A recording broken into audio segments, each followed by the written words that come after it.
할렐루야. 주님의 사랑과 은총이 함께 하시길 예수님의 이름으로 축원합니다. 오늘 말씀의 제목은 항상 자족하는 비결이라는 제목으로 함께 말씀을 나누도록 하겠습니다. 우리는 참 행복하게 살기를 원합니다. 누구나 다 사람들은 근심이 없고 늘 화목하고 늘 행복하게 살기를 원해요.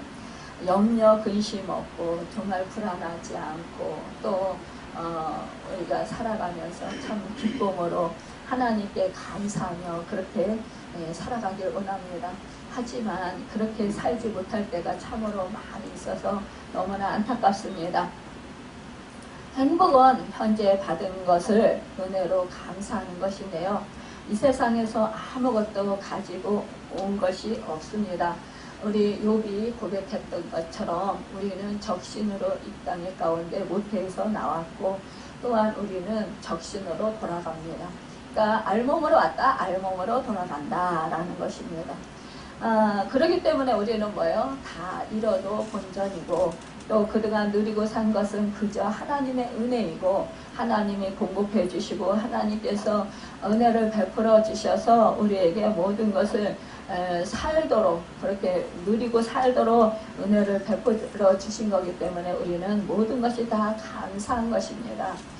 그런데도 불구하고 우리 이사야서 그 선지자의 말처럼 사람은 모두 목마른 자인 것을 볼 수가 있습니다. 만족이 없습니다. 참으로 안타깝게도 우리가 항상 기뻐하라 우리 주님이 말씀해 주셨음에도 불구하고 우리는 기뻐하지 못하고 즐거워하지 못하고 행복하게 살지 못합니다. 이것이 너무나도 안타까운 일입니다. 우리가 부모된 자로서 자식이 얼굴이 수심이 차 있고 자식이 얼굴에 그늘이 져 있으면 그 부모의 마음은 쿵 내려앉는 것 같아요. 저 자식이 무슨 또 아픔이 있길래 또 무슨 어려운 일이 있길래 무슨 어떠한 또 말 못할 그런 아픔이 있길래 걱정이 있길래 저렇게 얼굴이 어두울까 근심이 있을까 왜 웃지 못하고 왜 저렇게 풀이 죽어서 저렇게 살아갈까 그러면서 부모의 마음은 너무나도 마음이 아픕니다. 그러면서 어떻게 돼요? 자식에게 좀 더 기쁨을 줄 수 있고 그 얼굴을 펼 수 있도록 그렇게 해주고 싶은 그런 마음이 듭니다. 그래서 어떤 때는 또 물어보기도 하고 또 그렇지 그런 상황이 되지 아니하면 이제 간접적으로 이렇게 표현을 해보기도 합니다. 여러분 이와 같이 우리 하나님 아버지는 우리를 향해서 늘 얼굴을 향하여 드시고 우리에게 평강 되시기를 원하십니다. 우리를 사랑하시고 변함없이 우리의 일거수일투족을 살피시면서 우리를 도와주시고자 우리를 지켜보시고 계십니다. 우리의 부족한 부분, 우리가 정말 마음에 근심하거나 우리가 얼굴이 어두워졌을 때 우리 주님은 마음이 아프실 것입니다. 여러분 그래서 말씀하시기를 항상 기뻐하라 범사에 감사하라 이는 너희를 향하신 하나님의 뜻입니다. 여러분 이 말씀을 들을 때에 하나님의 뜻을 행하고 싶다라는 생각이 들지 않습니까? 순종은 제사보다 낫다고 했습니다. 우리가 하나님의 말씀에 순종하고 나갈 때 하나님은 크게 기뻐하실 것입니다. 오늘 말씀을 듣는 중에 여러분이 정말 결단하시길 간절히 바랍니다. 마음으로 우리가 살아가면서 참 우리를 슬프게 하는 일도 우리를 실망시키는 일도 우리가 정말 그 마음에 흡족하지 못한 일도 참으로 많이 있습니다. 우리를 고통스럽게 하는 가시와 같이 그렇게 나를 찌르는 그런 아픔이 우리의 삶에 있습니다. 그럼에도 불구하고 하나님이 나를 사랑하시고 계시고 나와 함께 하시다라는 그 사실 때문에 여러분 기뻐할 수는 없을까요? 그렇게 결단하시면 안 될까요? 우리 하나님은 우리에게 자유의 의지를 주셨습니다. 그래서 우리에게 말씀을 해주시고 그 말씀을 순종해서 행하기를 바라십니다. 그럴 때 우리는 정말 하나님의 말씀대로 우리는 행복하게 살 수 있습니다. 정말로 이 세상을 이기고 승리하며 기뻐하며 즐겁고 행복하게 살 수 있습니다. 그런데도 불구하고 우리는 내 상황이 안 되니까요. 내 형편이 안 되니까요.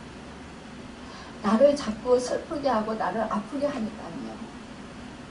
그래서 기뻐하고 싶어도 기뻐할 수가 없습니다. 내가 이러한 것들이 나의 삶 속에서 부족하고 나를 힘들게 하기 때문에 내가 어쩔 수 없이 기뻐하고 싶지만 기뻐할 수가 없습니다.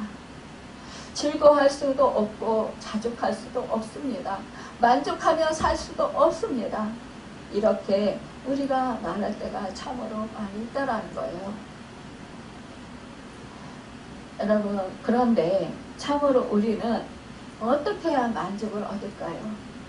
참 양식도 아닌 것에 우리는 돈을 쓰고 만족할 수 없는 헛된 것에 우리는 시간과 인생을 낭비하고 살 때가 참 많이 있습니다. 우리 인간은 하나님과 바르게 되지 않고는 마음에 참된 즐거움을 얻을 수 없고 참된 평안을 얻을 수 없고 참된 행복을 얻을 수 없음에도 불구하고 우리는 헛되고 나를 즐겁게 할 수 없고 나를 만족시킬 수 없는 그것 때문에 우리는 슬퍼하고 또한 염려하고 근심한다라는 사실입니다. 인생 최대의 가난은 감사의 빈곤이라고 누군가가 말했습니다. 여러분, 사랑의 빈곤이라는 것입니다. 믿음의 빈곤이라는 것입니다. 인생 최대의 저주는 마음속에 받은 은혜가 기억되지 않고 감사를 빼앗긴 인생이라고 우찌무라 간절은 말했습니다. 여러분, 그렇습니다. 우리가 참으로 인생을 살아가면서 하나님이 허락하신 그 인생살이, 그 인생살이는 우리에게 각자에게 주어져 있습니다. 그 각자에게 주어진 인생 속에서 살아가면서 내가 그 인생을 살아가면서 얼마나 내가 행복을 간 삶을 사느냐, 또한 얼마나 내가 즐겁고 기쁘게 사느냐. 여러분, 이것은요 사실상 나 자신에게 달려있다는 것입니다. 나 자신의 마음 상태에 달려있다는 것이에요. 환경과 상황에 따라서 내 마음이 수시로 변화되지만, 그러나 여러분, 내가 하나님의 말씀을 붙들고 하나님을 의지하고 하나님이 나와 함께 하신다는 사실을 우리가 믿고 신뢰할 때는 하나님께서 나의 형편을 다 아시기 때문에 내가 기뻐할 수 있다는 사실입니다. 왜냐? 이것도, 이 슬픔도, 이 고난도, 이 아픔도, 이 환난도 잠시 잠깐 있다가 다 사라질 것이기 때문입니다. 여러분, 그런데 우리는 그것을 참기가 참으로 힘듭니다. 왜냐? 내가 지금 원하는 대로 되어지지 않기 때문이라는 것입니다. 그러니까 우리는 하나님의 한량없는 은혜 속에서도 그렇게 살면서도 항상 우울한 심정으로 불평과 원망으로 가득한 그런 생활을 할 수밖에 없는 그런 삶을 살고 있게 된다는 것입니다. 제가 요즘에 그거를 절절히 깨달아요. 요즘에 베델의 집을 공사하면서 또 치과 치료를 받으면서 그러면서 제가 원하는 그런 상태로 안 들어주는 거예요. 정반대로 사람들이 말을 하는 거예요. 그 사람들은 뭐예요? 자기가 이익을 위해서, 또 자기 자신을 편하게 하기 위해서, 일을 수월하게 하기 위해서. 제가 돈을 주고 그렇게 하고자 함에도 불구하고 그 제 의견을 도무지 들어주지를 않았습니다. 그래서 제가 참 답답했어요. 아무리 내 돈을 주고 내가 이렇게 잘해보려고 하는 건데 서로 잘해보자고, 서로 좋은 결과를 얻자고 말하는 건데 왜 자기들 주장만 하고 도대체 이 소비자의 그 입장은 도대체 고려를 하지 않는 것일까? 와, 이 세상이 정말 이제 말세구나. 점점 사람들이 자기 주장이 강해지고 점점 자기들의 이익을 위해서 사람들이 너무너무 그 힘을 정말 다 쓰고 있구나. 그런 생각이 많이 들었어요. 그러니까 이 세상은 양육강식의 세상이잖아요. 내가 강해야만이, 저 사람을 눌러놓아야만이 내가 살아. 이것 때문에 상대방을 어떻게 해서라도 내 의견을 피력시키고 내 의견이 옳다. 그러니까 너는 내 말을 들어야 돼. 내가 전문가야. 그러니까 너는 아무 말도 하지 마. 내가 원하는 대로, 내가 하는 방식대로 너는 따라와야 돼. 이렇게 하는 그런 것들을 보면서 하나님, 이 세상이 정말로 이제는 말세지말로 치닫고 있네요. 이제 주님 오실 날이 얼마 남지 않았나요? 그러면서 하나님, 이것을 계속 저한테 허락하시는 이유가 무엇입니까? 이 상태를 치워주시지 않는 이것이 무엇입니까? 이렇게 하나님께 여쭤봤어요. 제 안에도 그 마음이 있는 거예요. 그래, 나도 다른 사람들보다 강해지고 싶고, 다른 사람들을 내 의견을 말했을 때 그 사람들이 내 의견을 따라오기를 원하고, 또 내 말을 들어주기를 원하고, 이기적인 그런 나 중심적인 그런 욕심이 내 안에 있었습니다. 하나님은 저를 온전케 하시길 원하십니다. 그런데 너는 아직 온전치 않아. 아직도 너는 육에 속해 있어. 너는 너 자신을 위해서 이기적이고 네 중심적으로 너도 생각을 하고 있어.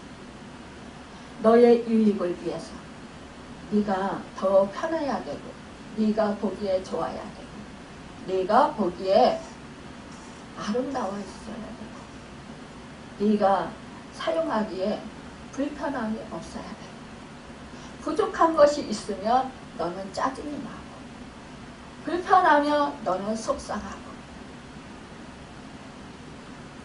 너의 마음이 안 들면 답답하니까 그것을 치워버려야 되고, 이런 마음이 아직도 내 안에 있다. 그 음성을 듣고 하나님, 그렇습니다. 아직도 멀었네요. 그러면서 제 안에서 이 이기적인 마음,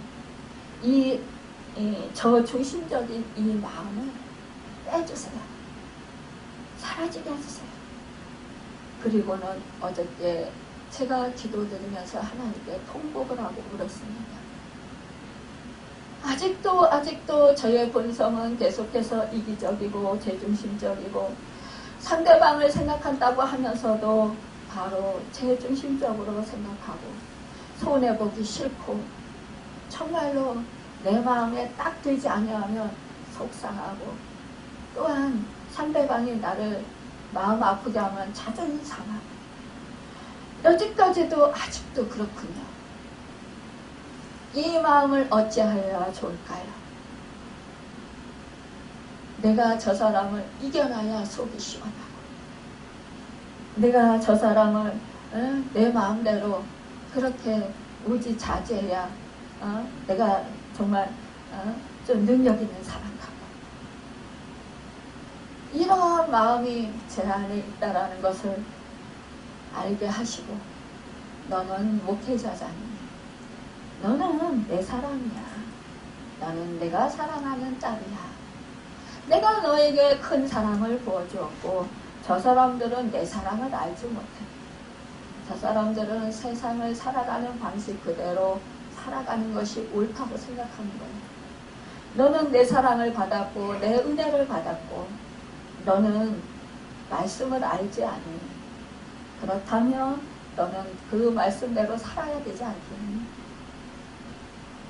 그러면 결국은 무엇일까요? 결국은 나의 이기심, 나 중심적인 사고, 나를 이롭게 하고 나를 좋게 하고 나를 만족시키는 것을 결국은 내려놓아야 된다는 것입니다. 참 어떤 때는 육적으로 생각하면 슬플 때도 있습니다. 왜 나는 맨날 손해를 봐야 되고 왜 나는 양보를 맨날 해야 되고 양보를 하고 또 내가 사랑을 베풀고 내가 정말 그래 다 내려놓고 또 내려놓고 그러면서 그래 하나님의 나를 통해서 영광이 나타나면 되지, 하나님의 사랑이 나타나면 되지, 하나님의 은혜가 나타나면 되지 이러면서 자꾸 내 이기심을 죽이고 내 욕심을 버리고 내가 원하는 것을 내려놓고 이렇게 열심히 살았는데도 부족하고 아직도 제 속에는 그런 마음이 있더란 말입니다. 그러니까 어떻게 해요? 지지 않으려고 내가 이렇게 낭패와 실망당하지 않기 위해서 힘을 쓴 거예요. 그러다 보니까 너무 힘이 드는 거예요. 그러니까 너무너무 어떻게 해요? 살아가는 게 고통스러운 거예요. 여러분 그것은 자족하고는 먼 그런 생활을 하게 되는 것입니다. 우리가 항상 자족하는 비결을 배울 수 있는 것은 우리가 그래서 하나님의 말씀을 붙들어야 됩니다. 우리가 주님이 어떻게 사셨나를 생각해야 합니다. 주님이 십자가를 지실 때 나는 어떠한 상황이 되었을까? 나는 주님이 그런 십자가를 지금 지고 있나? 여러분 사실상 우리가 주님의 십자가를 지신 것처럼 우리도 나에게 주어진 그 십자가를 지려고 하면 슬프고 어떤 때는 엄두가 안 나고 어떤 때는 정말 무섭기도 하고 두렵기도 합니다. 겁나기도 합니다. 정말 내가 이걸 잘 지고 갈 수 있을까? 내가 이 어려운 이 고통을 잘 견디고 이겨낼 수 있을까? 내가 이렇게 힘든데 이것을 어떻게 정말 잘 견뎌서 하나님의 말씀에 순종하고 행하여서 능력으로 승리하며 살아갈 수 있을까? 내 인생을 주님을 닮은 인생으로 그렇게 살아갈 수 있을까? 그래서 주님을 닮은 형상을 이루는 사람이 될 수 있을까? 우리는 그런 의문을 갖고 또한 정말로 내가 불만 불평하지 아니하고 내가 정말 염려하지 아니하고 어떤 상황 속에서도 근심하지 아니하고 내가 정말로 다른 사람들이 볼 때는 망한 자 같지만 그러나 나는 망하지 않았고 오히려 정말로 승리하는 삶을 살아가는 성공한 삶을 살아가는 진정한 삶을 살 수 있을까? 이러한 생각을 하게 되었습니다. 여러분 그런데 우리는요 그렇게 정말로 사람들이 볼 때는 망한 것 같고 이제 저 사람은 끝난 것 같고 이제 저 사람은 정말 바보 같고 멍청이 같고 소망이 없는 사람 같으나 죽은 자 같으나 엎드러진 자 같으나 그러나 정말로 산 자요 정말로 승리하는 자요 정말로 세상을 이긴 자로 그렇게 살아가는 것이 여러분 우리에게 은혜라는 것입니다. 우리가 곰곰이 생각해보면 누구든지 어떤 형편에 있든지 모두 다 받을 은혜는 족한 것입니다. 이제 우리는 잃어버린 것 가운데도 남은 것이 있는 줄을 알아야 한다는 것입니다. 현재 주어진 은혜를 족한 줄 알 때 참으로 행복한 사람이 될 수 있다는 것입니다. 가만히 생각하면 우리 모두는 다 부자된 사람들입니다. 우리는 가난한 사람들이 아니라는 거예요. 우리는요 가장 큰 축복을 받은 사람들입니다. 왜 그렇습니까? 우리는 영원한 생명을 받았습니다. 여러분, 이것은요 그 어떤 것을 존귀한 정말 아무리 보배로운 그러한 정말로 그 보석으로 이 생명을 사려고 해도 생명을 살 수가 없습니다. 우리는요 정말 값주고 살 수 없는, 계산으로 될 수 없는 그러한 생명을 얻었어요. 영원한 생명. 그럼에도 불구하고 이것은 그냥 당연한 것이야, 이렇게 생각들을 많이 한다라는 거예요. 그리고 여러분, 사실상 우리가 그 죄인으로서 우리는 정말로 용서한 받을 길이 없습니다. 그럼에도 불구하고 주님이 내 죄값을 치러주셔서 우리는 죄사함을 받고 용서함을 받았습니다.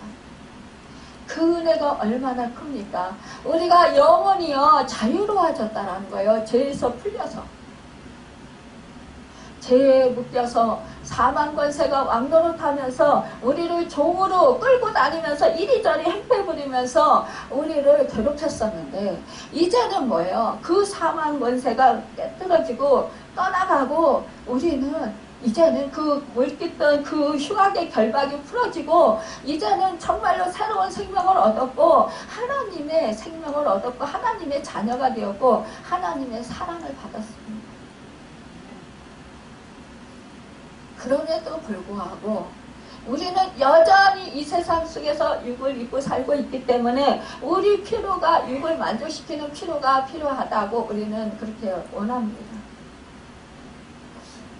그래서 육을 위해서, 우리가 죄를 짓지 아니하더라도 육을 위해서 내가 정말로 이렇게 했으면 편하겠다, 이렇게 했으면 조금 더 물건을 더 요긴하게 잘 쓸 수 있겠다, 또 이렇게 하면 좀 더 아름다워 보이겠다, 이렇게 하면 내가 돈을 좀 더 덜 들이고도 더 좋은 효과를 보겠다,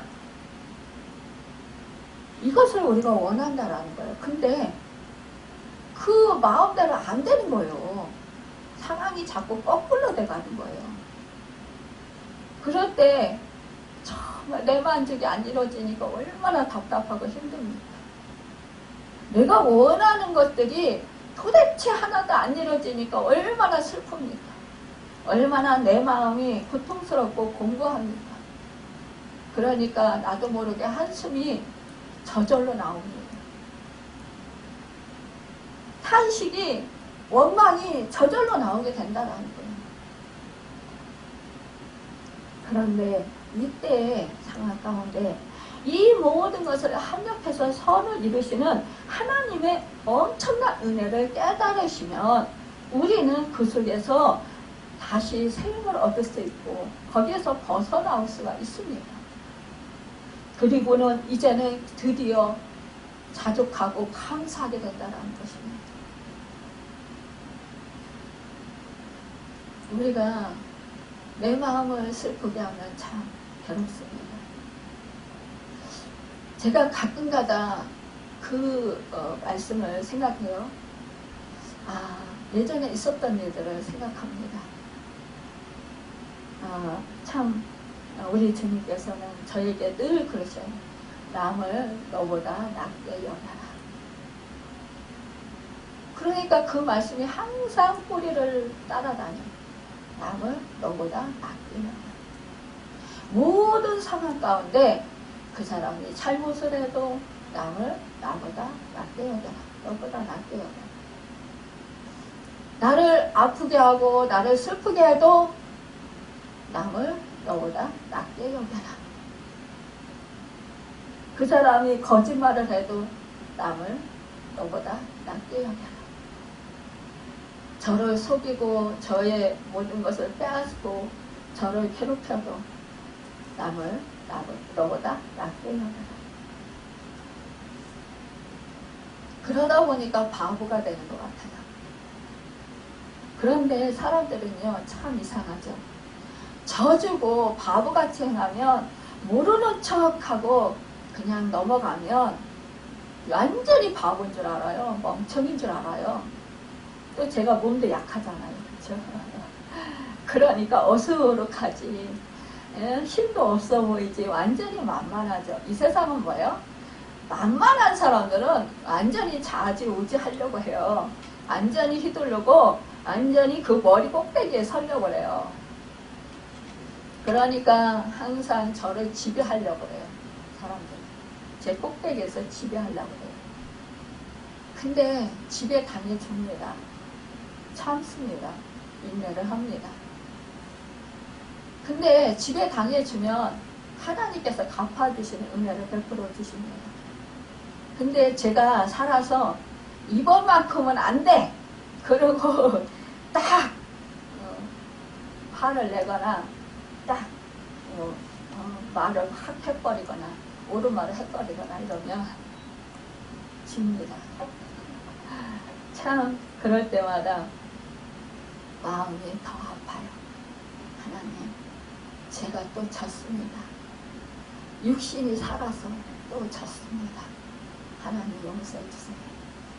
근데요, 지면 뭐예요? 그 대가를 치러야 돼요. 그 대가는 또 엄청난 아픔이고 고통입니다. 제가 예전에 그랬죠. 큰 사건. 이쪽으로 이제 이사 오게 돼서, 우리 세 식구가, 우리 자매님하고 저하고, 아이하고, 저는 간석동인 줄 알았어요. 이제 신대원을 다녀야 되는데 전철을 타고 다녀야 되고 우리는 돈이 없으니까 인천이 가장 집값이 그래도 이제 서울이 가까우면서도 싸더라고요. 야, 인천으로 가자. 제가 인천을 제일 오기 싫어했어요. 왜 오기 싫어했냐? 우리 시골 동네 같아서 싫었어요. 왜냐? 우리 친구들, 우리 동창들, 우리 고향 사람들이 여기 와서 많이 살아요. 여기는 전라도, 또 충청도 많이 살아요. 지금 이 주변에도 우리 친구 동창애들이 지금 몇 명이 살고 있어요. 그래서 지금 이 주변에 가까운데 근거리에 사는 친구들만 모임을 하고 있습니다. 그러니까 저는 좀 시골에서 옛날부터 벗어나서 도시에 나가고 싶었어요. 나는 빨리 좀 학교를 졸업하고 도시에 나가서 좀 활개치며 살자. 난 이 촌구석에서 살기 싫다. 농사 짓고 막 이렇게 살기 싫다. 막 이랬어요. 그랬는데 우리 시골 동네 같은 이곳에 오기 싫은 거예요. 그래서 오기 싫은데 하나님은 이 땅을 가라네요. 그래서 기도를 하는데 여기 가까워야 되고 그럼 간석동 좀 놀까? 부평은 생각도 못한 거예요. 간석동에 가서 막 돌아봤어요. 아니 빌라를 가려면 빌라가 없어요. 그래서 할 수 없이 아파트를 보니까 전세가 그때 전세 대란이 일어나가지고 너무 비싼 거예요. 와, 인천이 이렇게 비싸. 그래가지고 돌아다니다 못 얻었어요. 못 얻고 이제 다음번에 가야 되겠다. 그럼 이 지역이 아닌가? 왜 빌라가 왜 없겠어요? 근데 하나님이 저희에게 좋은 집을 주시려고 예배해 놓으셨기 때문에 빌라가 있는 곳으로 안 가게 하신 거예요. 그래서 여기를 지나가는 집에 가려고 이제 김포니까 이쪽으로 이렇게 가는데 그 대로변에서 딱 부동산이 보이는 거예요. 제 왼쪽으로. 우리 장로님한테 장로님 우리 저기 좀 들렸다 갑시다. 저녁 때죠. 들렸는데 거기다 차를 앞에다 부동산 앞에 세워놨는데 그때 제가 방언기도가 딱 나와요. 방언기도를 막 하고 그러고 내렸어요. 내려가지고 거기서 어떻게 했냐. 아니 생각지도 못했는데 제가 하나님 이제 인천으로 이렇게 이사할 때는 대형교회 가게 해주세요. 대형교회 가서 말씀 프로그램이 잘 되어 있는 곳으로 가서 제가 거기서 아주 처음서부터 초신자 하는 것부터 다 배워가지고 그래가지고 우리 성도들한테 가르칠 수 있도록 도와주세요. 그렇게 은혜를 베풀어 주세요. 근데 오기 전에 어떻게 오는지 그 교회를 다 보여주셨어요. 그래서 어디가 그 큰 교회가 있을까? 그리고 제가 몸이 불편하니까 그리고 또 교회는 가까워야 됩니다. 걸어서 바로 옆에 있는 곳으로 갈 수 있게 해주세요. 그렇게 기도를 했어요. 근데 부동산에 있는 이가 그러는 거예요. 그 돈 가지고는요. 여기는 빌라도 없더니와 그 돈 가지고는 어렵습니다. 차라리 그 돈에다 보태서 금매가 나온 게 있는데 그걸 사시면 어떻겠어요? 아파트가 있는데. 그래서 우리 식구가 와보니까 예전에 우리가 살던 그 아파트하고 똑같아요. 그주가. 우리 식구가 다 마음이 드는 거예요. 원인 이제 돈이 문제지. 그때 당시에 1억 3,500에 나왔어요. 근데 32평짜리, 33평짜리. 근데 우리는 가진 돈이 그때 6천이었었어요. 그것도 다 빚인데 6천이었어요. 어떻게 그 집을 삽니까? 그렇다고 물론 융자를 얻어서 사면 살 수 있어요. 근데 우리 장년이 회사가 어려워가지고 지금 정말 달달이 그 융자 이자 날 돈이 없는 거예요. 그러니까 융자도 얻을 수 없는 상황이 됐었어요. 근데 제가 기도를 했죠. 집에 와서 하나님한테 기도하니까 하나님 뭐라 했냐? 하나님 제가 좀 1억 3천원에 살 수 있으면 500 깎아서 살 수 있으면 제가 그 집을 하나님이 우리에게 주시는 집으로 알고 그렇게 못 사면 하나님이 저에게 안 주시는 집으로 알겠습니다. 이렇게 기도를 했어요. 그리고 이제 아버지한테 2천만 원을 빌려가지고 그렇게 해가지고 이제 갔어요. 가서 계약을 할 테니까 우리 사정이 이렇게 돼서 너무 힘듭니다. 그러니까 500만 원만 좀 깎아주십시오. 그러니까 금매로 나왔기 때문에 절대로 한 푼도 못 깎아준다는 거예요. 근데 그때 식탁 위에 말씀이 뭐냐? 남을 너보다 낮게 여겨라. 너의 유익을 구하지 말고 다른 사람의 유익을 구하라. 이 말씀을 주신 거예요. 그 말씀을 딱 보는 순간 오늘 깎기는 다 틀렸구나. 이런 생각을 하고 온 거예요. 근데 정말 한 푼도 안 깎거든요. 그러니까 부동산 그 소개하시는 분이 그 사장님이 너무 안타까우니까 우리 사정을 다 아니까 거기 바로 주한 잡는 게 바로 있는 거예요. 근데 우리 그러는 거예요. 자기가 소개비를 저쪽에서만 받고 우리 쪽에서는 안 받겠대요. 그리고 이분한테 사정하는 거예요. 좀 저기 그 이사 비용만 좀 빼주라. 그러니까 못 빼준다고 막 그러는 거예요. 근데 그때 50만 원을 좀 깎아달라고 그러면 계속 이분이 막 사정하는 거예요. 그러니까 50만 원을 깎아줬어요. 그리고는 정말 이제 우리가 계약을 한 거예요. 근데 그때 우리 장로님이 그러니 나는 모르겠습니다. 장로님이 결정하시죠. 그리고 장로님한테 했더니 장로님 이래서 우리가 이자 내라고 하나님 거래처를 하나 주셨나? 이렇게 말씀하시죠. 그래서 그럼 하자. 그래가지고 한 거예요. 근데 그게 남의 유익을 구하고 했더니 그분이 나중에 방 하나에는 장판을 깔아준 거예요. 안 깎아줘서 미안하다. 그리고는 그래도 50만 원 깎아줬잖아요. 이 사람이. 그리고는 그분이 잘 살으라고 이렇게 얘기를 하고 갔어요. 근데 그 다음에 집값이 확 올랐어요. 그리고 지금까지 삽니다.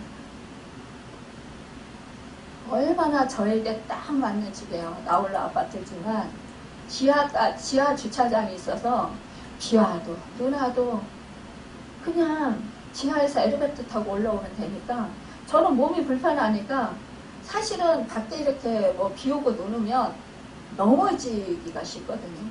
그러니까 제 몸이 불편하니까 하나님이 저의 몸에 딱 맞게 주신 거예요. 저는 그것이 너무너무 감사해요. 지금도 제가 일을 하면서 상대방이 자꾸 고집하고 자기 것을 주장하고 이러면 그래 그때도 그러셨어요. 그러면 내 의견을 꺾어야지. 그리고는 내려놓습니다. 그 사람이 그냥 내가 좀 마음이 안 차도 내가 원하는 방법이 아니어도 그래, 하나님이 남의 유익을 구하라고 했어. 나를 비우지 뭐. 저 사람이 좋다는데 그럼 그렇게 하지 뭐. 그렇게 하고 그냥 손해를 보는 거예요. 근데 이것이 먼 훗날 유익이 되게 하시더라는 거예요. 합력해서 선을 이루게 하시는 거예요. 지금은 나는 당장 손해를 보았습니다.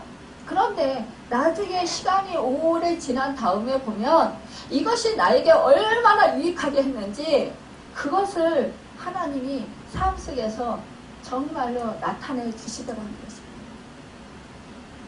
우리는 당장 내가 손해를 보고 내 마음이 차지 아니하면 너무너무 속이 상하고 너무너무 힘들어요. 아, 내가 또 졌구나 막 이러면서 막 피해의식도 느끼고 막 좌절감도 느끼고 절망감도 느끼고 실패의식도 느끼고 야, 내 인생이 왜 이러냐, 나는 맨날 사람들에게 당하고만 사냐, 막 이런 처절한 막 그냥 그 깊은 고뇌가 생겨요. 내 모양이, 내 삶이 왜 이러냐, 이렇게 절망해요. 하지만 여러분, 이때 소망이 하나님을 바라보십시오. 모든 만물을 주관하신 하나님을 바라보십시오. 그러면 우리는 자족할 수 있습니다. 만족할 수 있습니다. 또한 여러분, 소원을 가질 수 있다라는 것입니다. 소망을 가질 수 있다라는 거예요. 오늘 본문에서 보면 정말 지금 바울은 정말로 어떤 환경입니까? 지금 감옥에 갇혀 있습니다. 여러분, 이 감옥에 갇혀, 로마의 감옥에 갇혔어요. 그는 분명히 육체적으로 부자유합니다. 여러분, 정말로 그는 언제 사형이 확정될지도 모르는 그런 불안한 상황 가운데 있습니다. 마음대로 활동할 수가 있습니까? 마음대로 정말로 어떤 뭐를 할 수 있습니까?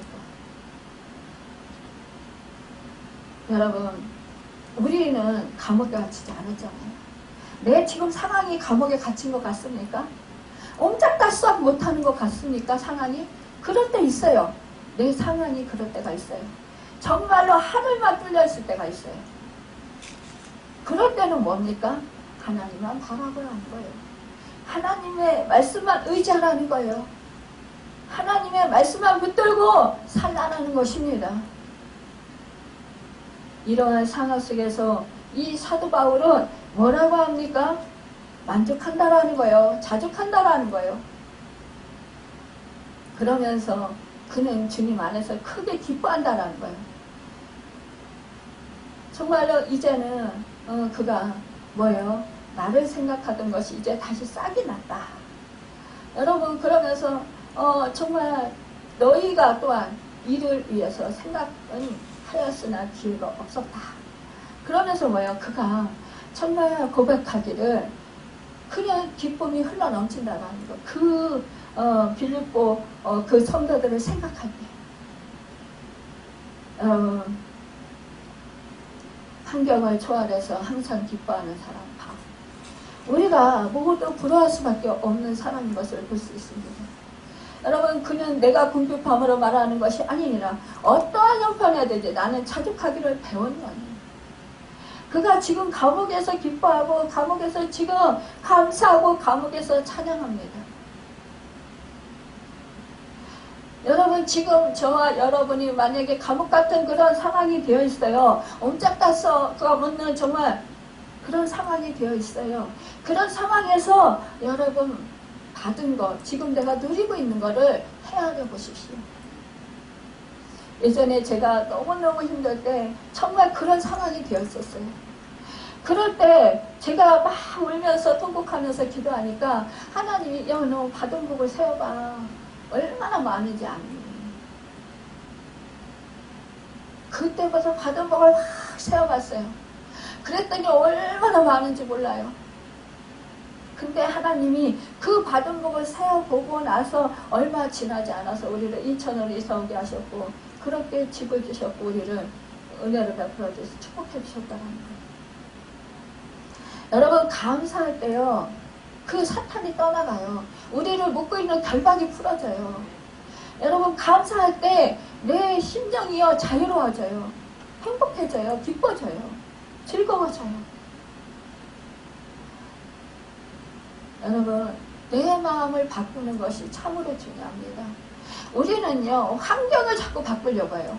환경이 바꿔지면, 상황이 바꿔지면 내가 정말 행복할 텐데, 내가 이것이 만족이 이루어지면 정말로 행복할 건데, 내가 원하는 것이 이것이 되면 내가 즐겁고 내가 행복할 건데, 근데 그렇게 되면은요 물론 잠시 잠깐 이걸 만족시키고 정말 내가 행복할 것 같아요. 즐거운 것 같아요. 하지만요 영혼은 우리가 정말로 강해질 수가 없어요. 영은요 우리가 연단을 통해서 더욱더 강해집니다. 우리가 이런 고난을 당할 때 하나님의 말씀을 붙들고 하나님을 믿고 하나님을 의지하고 신뢰함으로 그 하나님의 도우심을 받아서 하나님께서 하나님의 뜻대로 나를 분명히 역전시키시고 분명히 이걸 이기고 승리하도록 해주신다라는, 견디고 이길 수 있도록 해주신다라는 그 사실을 신뢰하고 믿을 때 우리는 더욱더 영적인 권능이 임하게 되는 것입니다. 우리 세상 가치관과 우리 영적인 것은요 정반대예요. 근데 우리는 아직도 세상 속에 갇혀있기 때문에, 살고 있기 때문에 자꾸 세상적인 것을 자꾸 찾습니다. 저부터도 그래요. 자꾸만 제 마음을 만족시키려고 그러고 자꾸 이기심이 발동하고 자꾸 더 좋은 것을 찾게 되고, 그런데 사실은 우리가 만족함이 없을 때가 많다는 거예요. 내 만족에, 내 감정에 딱 그렇게 맞는 그런 일들이 우리가 세상 살아가면서 얼마나 되겠느냐는 거죠. 그런 경우는 별로 없다라는 사실입니다. 세상이 나를 슬프게 하고, 내가 지금 당장 좋았다가도 한순간에 내 옆에 있는 사람 말 한마디에 내 마음이 상할 수가 있다는 거예요. 우리는 자꾸만 나의 주어진 환경을 보고 환경을 탓합니다. 우리 사도 바울이 우리와 똑같은 성정을 가진 사람이라는 것입니다. 그도 슬픔도 느끼고 고통도 느끼고 아픔도 느끼고 그도 희노애락을 다 경험하고 감정도 있다라는 사실입니다.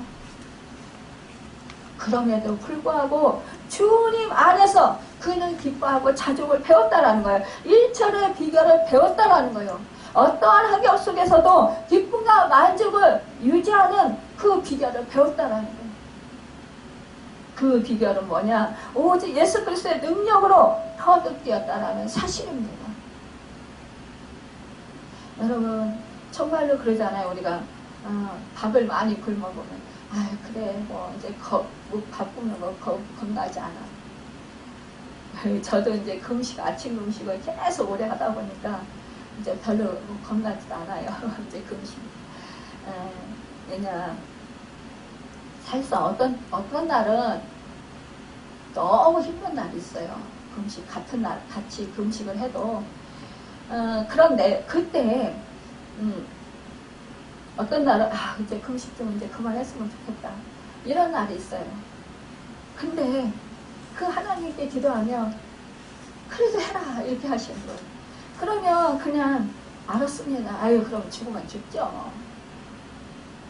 죽으면 어디야? 천국이에요. 그러니까 죽죠.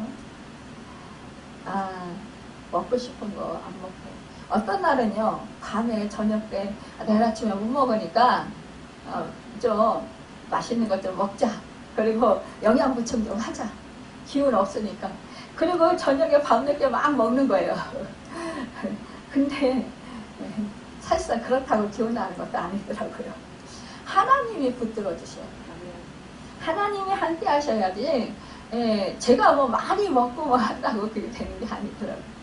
그래서 이런 수 저런 수를 써보는데 그건 인간적인 방법이잖아요. 일단 또 저녁 때 제대로 못 먹었어도 그 이튿날 아침에 뭐 너끈히 뭐 1시, 2시 막 이렇게 막 늦게까지 사역하게 하실 때가 있어요.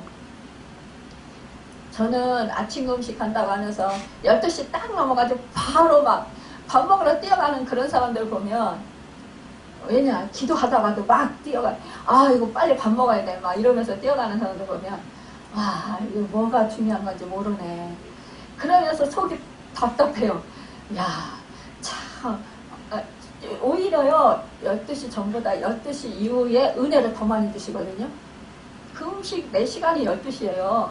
12시까지예요. 그럼 12시 이후에 넘으면 뭐예요? 덤으로 드리는 시간이 하나님한테. 주님을 위해서 내가 드리는 시간이잖아요.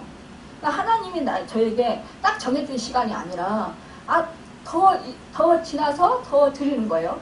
그러면 하나님께서 뭐예요? 기뻐하시죠? 왜? 그래, 너 배고픈데도 너 참고 나를 위해서 내 일을 하는구나. 너 그 힘든 거 견디는구나. 근데요, 그때요, 하나님이요, 강하게 힘주시고 능력 주셔요. 사역하다 보면 보통 11시에 시작하잖아요. 예배를 드리면 제 말씀이 길잖아요. 뭐 찬양도 길어요. 찬양도 30분. 말씀도 보통 거의 뭐 1시간 가까이 뭐 이렇게 하면, 뭐 기도하는 시간 뭐 이렇게 하면은 보통 뭐 여채 아무리 빨라야 12시 반 아니면은 뭐 12시 40분이나 50분 아니면 1시 이후 어떤 날 막 이렇게 된단 말이에요. 그러면은 뭐 또 치유 사역하고 그러면은 뭐 1시 반 2시 뭐 이렇게 된 적도 있어요. 그런데 배가 하나도 안 고파요. 힘이 막 펄펄 나요. 사람들은 목사님 배고파서 어떡해요, 힘들어서 어떡해요 막 이러는데 하나님이 능력을 주십니다. 하나님이 사용하잖아요. 주님이 사용하잖아요. 그러니까 그냥 주님이 하신 거예요. 그때는 저를 사로잡아서. 그러니까 지난 그 금요일날도 11시 이제 우리 목사님들하고 얘기를 드렸잖아요. 그 전에 몸이 후두루두루 떨리고. 왠지 아세요? 사탄이 저에게 이제 막 공격을 하는 거예요. 하나님의 능력이 엄청 나타나겠다. 치유의 역사가 일어나겠구나. 이러니까 이게 방해를 이렇게 심하게 하는 거예요. 몸이 후두루두루 떨리고 막 마음이 막 둥둥둥둥둥둥둥 거리고 막 기운이 쫙 빠지는데 막 정신이 없는 거예요. 그러면 그럴수록 이렇게 주님을 의지하는 거예요. 성령님 의지하는 거예요. 성령님 도와주세요. 저는 할 수 없습니다. 저는 아무것도 아닙니다. 오직 저희 연약한 중에서 주님의 그 강한 능력만이 나타나게 해주세요. 주님이 말씀하십시오. 저는 특히 더군다나 목회자들에게 말씀을 전할 때 제가 무슨 말씀을 어떻게 해요? 물론 말씀의 제목을 또 주시고 말씀 본문도 주셨어요. 그렇지만 어떻게 전할지 몰라요. 주님이 주세요. 주님이 처음에는 예배를 시작하고 찬양을 시작하니까 아직도 떨려. 덜덜덜덜덜덜 떨리고 힘이 없어서 좀 이제 막 찬양하다 보니까 딱 평안이 딱 임하면서 그때부터 막 성령님께서 막 강권적으로 역사하십니다. 그러니까 저희 연약한 그 배후에서 역사하시는, 제 안에서 역사하시는 그 주님의 능력이 나타나는 거고요. 그 말씀에 아멘 하시고 하나님께서 허리도 치료해 주시고 하나님의 영광을 드러내셨어요. 제가 하면 할 수 있을까요? 못해요. 절대적으로 못해요. 우리가 이 사도 바울이 그러잖아요. 간질이 있다. 말레리아에 걸렸었다. 이 사람이 만약에 사도 바울이 간질이 있었다. 그러면 설교하다가 쓰러질 수도 있고 허풍을 물고 쓰러질 수도 있고 정신이 혼미해질 수도 있고 정신이 나갈 수도 있고 안질이 있었다. 눈이 잘 안 보이니까 말씀 보고 선포하기도 읽기도 어려웠을 것이고 성경은 키도 작았다 그러죠. 그리고 볼품도 없었다 이러는데 저는 위로를 많이 받아요. 그런 그 사도 바울을 보면서 예전에 저보고 목사님은 사도 바울 같은 목사님이에요. 이런 말씀을 하시는 분들이 있었어요. 저는 그것도 어머님 내가 어떻게 사도 바울과 같이 돼. 그러면서도 그 소리 들으면 너무 감사해요. 그래, 나는 없어지고 내 안에서 역사하시는 주님의 능력이 나타나니까 저는 아무것도 모르지만 말씀이 선포될 때, 기도할 때에 악한 영이 그 속에서 드러나고 떠나가고 병든 자가 치유되고 회복되고 정말로 그 방언의 은사들을 받고 하나님의 영광을 보고 하나님 정말 회개 역사가 일어나고 하나님을 인격적으로 만나 기뻐하고 기뻐되며 하나님을 찬양하고 정말로 그 마음이 상한 자가 말씀을 선포할 때 있을 때 치료받고 위로받고 세임을 얻고 이러한 것들이 제가 할 수 있나요? 그때 주님이 하셨습니다. 제가 여기까지 오기까지 주님이 하셔서 여기까지 온 거지 제 힘으로는 도저히 올 수가 없었어요. 이런 것을 생각할 때 저의 약함이 오히려 저는 감사합니다. 왜냐? 주님의 능력이 나타나요. 그러니까 그 목사님들이 기도회가 끝나고 나니까 목사님은 예배 드릴 때 기도할 때 그때 화가 임한다. 그래서 주님이 역사하시는 것을 보겠다. 주님이 하시니까 그러니까 누가 봐도 저를 보고보다도 주님이 하시니까 주님이 하셨습니다 라고 그 모든 사람들이 인정을 하고 하나님께 영광 돌려드리니까 제가 도적질 안 하게 되니까 감사해요. 그래서 그것이 감사합니다. 여러분 그렇습니다. 우리는요 주님이 내 안에서 함께 하시면서 주님이 나를 이끌어 가시고 나를 하나님의 뜻대로 살아가도록 인도하시고 사용하시는 것, 쓰시는 것, 능력으로 살게 하시는 것, 이것이 얼마나 감사한가요? 우리가요 힘이 없거나 우리가 몸이 아프거나 우리가 가난하거나 우리가 내 생각대로 뭔가가 안 되어질 때는 우리 믿음의 사람들은 하나님을 의지하게 된다라는 거예요. 찾게 된다라는 거예요. 근데 평안할 때는 대부분 안 찾아요. 잘. 내 힘으로 내 능력으로 살 수 있기 때문에. 제가 이렇게 참 감사한 것은 뭐냐면 그 숨도 제 힘으로 못 쉴 때 저는 매 순간 숨 쉬게 해주세요 하고 하나님을 의지했어요. 방언으로 늘 기도했어요. 그러니까 그냥 걸어 다니면서도 방언으로 하고 화장실 갈 때도 뭐 설거지를 할 때도 모든 일 가운데 밤에 잠을 자면서도 그냥 하나님을 오매불망 제가 주님을 놓치면은 저는 살 수 없기 때문에 정말 절실한 마음으로 간절한 마음으로 온 전인격을 다해서 온 마음을 다해서 주님을 붙들지 않으면 제가 살 수 없기 때문에 그렇게 했어요. 근데 그것이 저에게 능력이 됐다는 거예요. 그것이 바로 하나님의 은혜를 받는 축복이 됐다는 것입니다.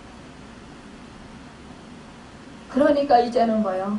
가난해도 정말로 힘들어도 아파도 감사하게 되는 거예요. 이것을 통해서 더 믿음을 더 강하게 해주시고 더 큰 권능을 주시겠구나. 이걸 통해서 저를 더욱더 새롭게 하시고 더욱더 주님의 형상을 이뤄가겠구나. 이걸 통해서 하나님의 뜻을 이루어 가시겠구나. 합력해서 이것도 선을 이루어 가시겠구나. 그러니까 자족할 수밖에 없죠. 그러니까 감사할 수밖에 없죠. 이 어려운 이것도 그래. 이것도 하나님이 나를 좋게 하시기 위해서 그런 거야. 나를 유익하게 하시기 위해서 그런 거야. 이거를 통해서 나를 더욱더 연결해 주시기 위해서 그러는 거야. 하나님의 은혜를 주시기 위해서 그런 거야. 존귀하게 하시기 위해서 그러는 거야. 이 세상의 방식이 아닌 하나님의 방법. 빌립보서 3장 8절에 보면 또한 모든 것을 해로 여기면 내 주 그리스도를 아는 지식이 가장 고상함을 인함이라. 내가 그를 위하여 모든 것을 잃어버리고 배설물을 여기면 그리스도를 얻고 라고 했습니다. 여러분 우리가요 정말로 이렇게 저도 그랬어요. 처음에 그래요 나는 이제 이 세상 거 그렇지 않아도 이 사도 바울은 뭐 정말로 뭐 가말리엘 중에 뭐 문하생이요 뭐 또한 정말로 율법에 능한 자요 바리새인 중에 바리새인이 로마 시민권자요 정말 그 이 부자고 뭐 학식이 뭐 좋고 뭐 부족한 것이 없었어요. 그러나 저는 너무 부족한 것 투성이죠. 하지만 그럼에도 불구하고 저도 모르게 주님이 그렇게 지키셨던 것 같아요. 성령님께서 제안을. 이제는 그래 내가 육적으로 내가 이 세상 것으로 만족해보려고 해보니까 안 되구나. 이것이 다 헛되구나. 그리고 하나님이 흩어버리니까 다 한순간에 없어지는구나. 너무 정말 너무 허물었구나. 너무 허무하구나. 그러면 영원한 것이 무엇일까? 영원한 것은 하나님을 위해서 사는 것이고 하늘 시민권자로서 하나님의 영광을 위해서 사는 것이구나. 영원히 없어지는 거 상급을 위해서 사는 거구나. 주님을 위해서 사는 거구나. 이제는 땅에 쌓지 말고 하늘에 쌓자. 이 생각을 한 거예요. 그래서 그때부터 세상을 아는 거를 다 버린 거예요. 뉴스도 안 보고 TV도 안 보고 세상 거 사람들이 있는 데도 가지도 않고 맨날 기도하고 물 갈 수도 없었지만 지금은 조금 몸이 나았다고 가려고 하니까 하나님이 너 어디 가냐. 아니 노예를 가야 당연히 주인 목사니까 노예 가야죠. 그래가지고 제가 주님한테 묻지도 않고 저 노예 가요 이렇게 했다가 주일날 예배 다 드리고 그리고 집안일 하다가 허리 삐끗해가지고 그 허리 다친 게 2번을 다쳐서 못 갔어요. 노예. 지난번에 하나님이 기도를 하니까 하나님이 보여주셔요. 네가 거기 가면 니네 교회 어려워져. 막 사탄의 역사를 막 보여주십니다. 어이구 잘못했습니다. 제가 또 경거망동했습니다. 그리고 납작 엎드리고 저 노예장님한테 이제 문자가 왔으니까 제가 또 가려고 했죠. 처음엔 안 간다고 했다가 그래가지고 죄송한데 저 하나님이 가지 말래요. 우리가 생각하기에는 이건 정당한 거예요. 이건 내가 해야 할 일이에요. 하지만 하나님의 뜻이 영적인 그 역사가 있어서 하나님의 뜻이 있어서 가지 말라고 가지 말아야 됩니다. 근데 우리는 이거는 그냥 당연히 하나님이 기뻐하시는 일이야. 하나님의 일이야. 이러면서 그냥 무심결에 그냥 내가 주어진 일이라 그냥 한다라는 거예요. 근데 그것이 바로 나를 망하게 할 수 있다. 하나님의 뜻이야. 불순종하는 그런 경우가 있다라는 거예요. 그렇기 때문에 우리는 항상 뭐예요? 기도해보고 기도하고 움직여야 된다라는 거예요. 그럴 때 우리는 하나님의 뜻을 가르쳐 주셔서 하나님 뜻대로 행할 수 있습니다. 여러분 우리가 자족하고 정말로 그 배설물을 여기고 주님을 따를 때 뭐냐 근심한 자 같으나 항상 기뻐하고 가난한 자 같으나 많은 사람을 부유하게 하고 아무것도 없는 자 같으나 모든 것을 가진 자로다. 고린도후서 6장 10절에 이렇게 사도 바울이 고백했던 것처럼 우리도 이렇게 고백하게 된다는 것입니다. 여러분 세상 사람들이 나를 무시하면 어떻습니까? 하나님이 나를 인정해 주시면 되는 거죠. 하나님이 너는 내가 사랑하는 아들이야 딸이야. 너는 나의 마음에 합한 자야. 너는 정말로 내가 기쁘게 생각하는 자야. 내가 너를 기뻐하는 자야. 제가 가끔가다 주님의 음성을 기도하다 들으면 주님이 그래요. 너 지금 이러이러한 일이 안 돼서 지금 마음이 괴로우냐? 나는 너를 기뻐한단다. 저는요 억지로 할 때가 많아요. 억지로 순종할 때가 많아요. 저 이거는 못하겠어요. 나 상황이 너무너무 안 돼요. 못하겠어요. 아니야. 내가 할 수 있게 해줄게. 내가 너와 함께 해. 그러면 진짜 몸이 안 움직여지고 또 정말 할 수 없는 상황이라도 그래 주님은 넣지 못하는 일이 없으셔. 주님은 없는 것을 있는 것 같이 부르시는 분이야. 그래 내가 없으면 어때? 내가 못하면 어때? 주님이 하시지. 내가 약할 때 주님의 영광이 드러나는 거지. 주님의 강함이 드러나는 거지. 그래, 주님이 하시면 되지. 주님이 하십시오. 이러고 해요. 제가 제 머릿속이 비워놓으신다고 했잖아요. 아무 생각이 없어요. 그런데 이렇게 단위에 서면 지금도 계속 말씀을 계속 주시는 거예요. 여러분, 이것은 뭐예요? 주님이 하신다는 거예요. 우리는요, 인생의 행복과 기쁨이 환경의 조건에 있다고 믿고 살아요. 하지만 이 조건에 있지 않다라는 것. 내 안에 주님이 함께 하시는 그 주님에게 있다라는 사실.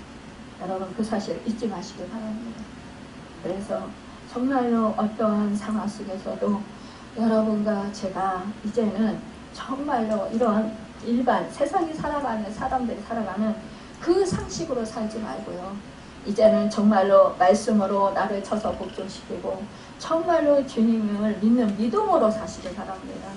그래서 어떤 상황 속에서도 주님이 항상 내 주인이 되어서 함께 하시고 나로 하여금 정말로 하나님께서 그 기뻐하시는 뜻대로 아름답게 소망을 두시고 인도해 가신다라는 그 사실, 우리 천국에까지 인도해 가신다라는 그 사실을 잊지 마시고 날마다 합력해서 서로 이루어 주시는 나쁜 것도 나의 죄까지도 여러분 합력해서 서로 이루어서 좋은 것을 바꿔가 가신다는 사실을 잊지 마시기 바랍니다.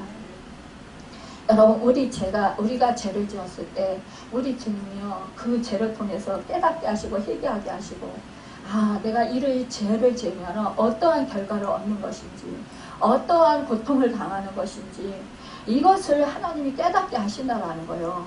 그러면 그때 회개하고 예수 이름으로 회개하고 보혈의 피로 힘입어서 회개하고 그리고 돌이키면서 뭐예요? 내가 완전히 행동을 바꾸고 결단하면서 여러분 우리가 다시는 그와 같은 죄를 또 안 짓기로 열심히 노력하고 힘써서 살아간다는 거예요. 그래서 우리를 정결케 하시는 것입니다. 여러분, 하나님의 뜻을 이어두시고 여러분과 저를 하나님 뜻대로 아름답게 이루어 가십니다. 여러분, 그렇기 때문에 우리는 날마다 어떤 상황 속에서도 이렇게 사도 바울과 같이 항상 자축하시고 감사하시며 하나님을 찬양하고 영광 돌려드리고 정말로 그래서 날마다 하나님이 뜻대로 사시고 기쁨을 드리고 영광을 돌리는 그런 축복의 삶을 살아가고 날마다 정말로 그 승리하는 삶을 살아서 이 땅에서도 천국을 이루고 살아가시는 여러분과 제가 되시길 예수님의 이름으로 축원합니다. 기도하겠습니다.